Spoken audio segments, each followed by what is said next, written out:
Oke, halo teman-teman, selamat datang di channel saya. Enak banget. Ibu hamil boleh minum Coca-Cola nggak? Ada yang bisa jawab teman-teman? Jadi kali ini saya akan membahas tentang apakah bagi teman-teman yang sudah pernah lahiran sesar sebelumnya boleh lahiran sesar lagi, gitu. Karena kebetulan ada yang nanya sama saya, temen juga, dulu gua sesar nih, sekarang gua boleh normal apa enggak, gitu kan? Ya namanya ibu-ibu ya kadang-kadang ngotot.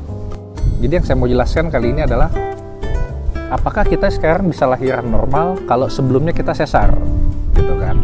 Jadi dalam hal ini kita membahas satu topik yang namanya VBAC, vaginal delivery after cesarean. Itu berbeda dengan indikasi untuk sesar, ya. Karena kalau kita bicara tentang indikasi untuk sesar itu banyak macam, bisa kelainan letak, plasenta atau bayinya atau kelainan CTG gitu kan ya, nggak normal yang kemarin saya sebut. Jadi karena sekarang saya membicarakan tentang dulu saya sesar, apakah sekarang saya bisa lahiran normal. Jadi yang mesti kita bahas sekarang adalah sesarnya dulu kayak gimana. Jadi kapan Anda bisa lahiran normal kalau dulu sesar gitu kan. Yang pertama itu dari jenis luka. Apakah Anda lukanya dulu itu jahitannya low transverse atau klasik. Maksudnya low transfer itu sayatannya di bawah, ya. Sayatan di bawah, terus yang klasik itu sayatannya pas ada di atas rahim gitu, tengah-tengah. Jadi kenapa sayatan ini penting, teman-teman? Karena teman-teman mesti tahu kalau kita mau lahiran normal itu kan rahim kontraksi dari atas, pundus tak kontraksi, meres dia ke bawah gitu kan, logikanya seperti itu. Jadi kekuatan terbesar itu ada di badan rahim. Jadi apapun itu yang ada hubungannya dengan luka pada saat di atas rahim, misalkan sayatannya dulu di atas gitu kan, itu tidak boleh. Karena di situ untuk terjadinya ruptur lebih tinggi dibanding yang sayatannya normal di bawah. Oke. Jadi sayatan ini beda antara yang di kulit sama yang di rahim. Terkadang ada juga yang di kulit itu dia kita sayat rata gitu teman-teman, tapi ternyata yang di dalamnya itu rahimnya itu dia di bawah tetap, itu masih boleh ya teman-teman ya, selama sayatannya itu adalah low transfer cesarean. Yang kedua itu adalah berapa kali Anda sesar ya. Yang disarankan ini adalah 1 kali Anda bisa melakukan, tapi dengan sayatan yang di bawah, bukan yang di atas, di atas rahim gitu kan ya. Itu nggak boleh teman-teman ya, karena disitulah puncak kekuatan kita untuk kontraksi. Jadi di situ kalau misalkan ada luka, otomatis kontraksinya juga nggak bagus dan resiko terjadinya ruptur tinggi. Itu yang kedua. Lalu yang ketiga adalah apakah sebelumnya ada luka operasi. Kalau misalkan Anda dulu pernah ada operasi miom, cuma diangkat miomnya saja atau apa, itu sudah tidak boleh ya. Meskipun sebelumnya Anda tidak pernah melahirkan. Jadi buat teman-teman nih ingat ya, buat yang pernah ngangkat miom itu nggak boleh ya, karena itu sudah ada luka.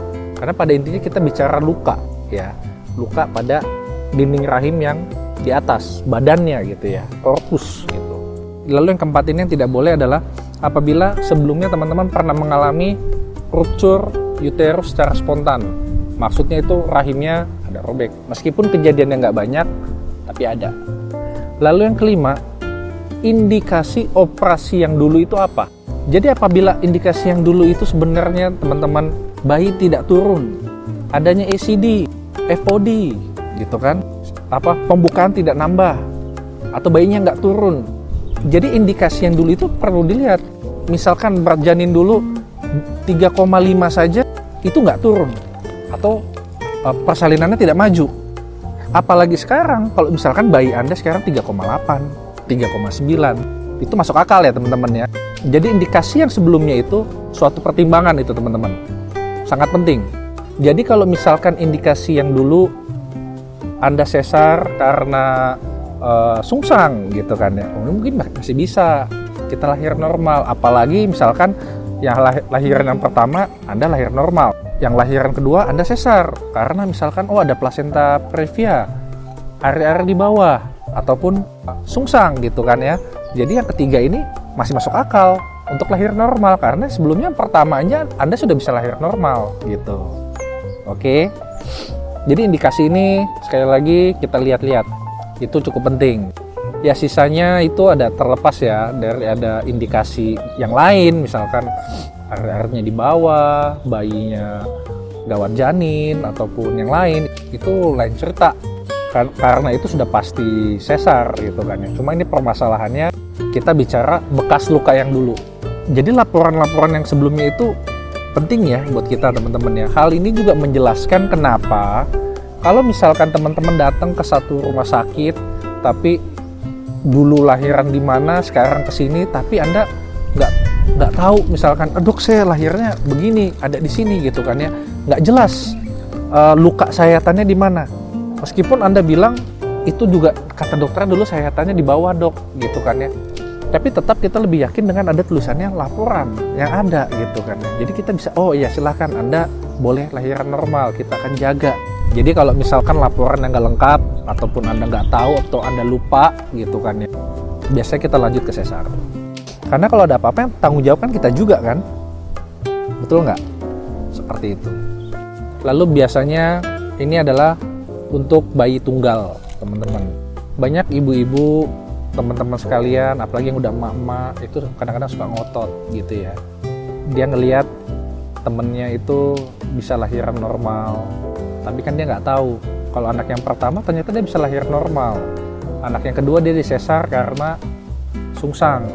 Itu mempunyai hal yang berbeda dengan Anda. Kalau misalnya dulu Anda kelahiran itu ternyata bayi 3,5 aja nggak lewat misalkan, tidak boleh memaksakan.